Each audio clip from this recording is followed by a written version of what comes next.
आपल्याजवळ असलेल्या पैशांचं काय करायचं हा प्रश्न निर्माण झाल्यानंतर लोकांनी हा सगळा जो पैसा आहे तो प्रॉपर्टी टॅक्स म्हणून महानगरपालिकेला भरण्यासाठी हा पर्याय निवडला आणि त्याचमुळे गेल्या काही दिवसांमध्ये महानगरपालिकेच्या टॅक्समध्ये एक मोठी रक्कम जमा झाल्याचं पाहायला मिळत आहे। कालपासून राज्यातील महानगरपालिकेच्या तिजोरीत 200 कोटीहून अधिकची रक्कम जमा झाली आहे, कारण पालिका जुन्या 500 आणि 1000च्या नोटा स्वीकारते। बँकेत अथवा पोस्ट ऑफिसमध्ये 2.5 लाखांच्या वर रक्कम जमा करायची असेल तर ती रक्कम कुठून आली याचे पुरावे द्यावे लागणार आहेत। मात्र प्रॉपर्टी टॅक्स भरताना तुम्हाला कुठलाही पुरावा सादर करावा लागत नाही।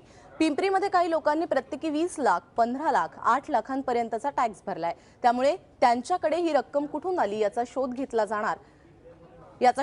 जाणार का हे पाहणं आवश्यक आहे। पिंपरी चिंचवड महानगरपालिकेच्या एकूण 16 विभागीय कार्यालयामध्ये 12,50,00,000 रुपये जमा झालेले आहेत एका दिवसामध्ये। त्याच्यामध्ये जवळपास 6,231 लोकांनी या योजनेचा लाभ घेतलेला आहे। या भरण्यामध्ये एकूण जवळपास 5 लाखाच्या वरती 10 लोकांचा भरणा झालेला दिसून येतोय आणि त्यामध्ये 5 लाख ते 20 लाखापर्यंत सर्वाधिक भरणा 20 लाखाचा एकाच मिळकत धारकाकडून झालेला दिसून येत आहे।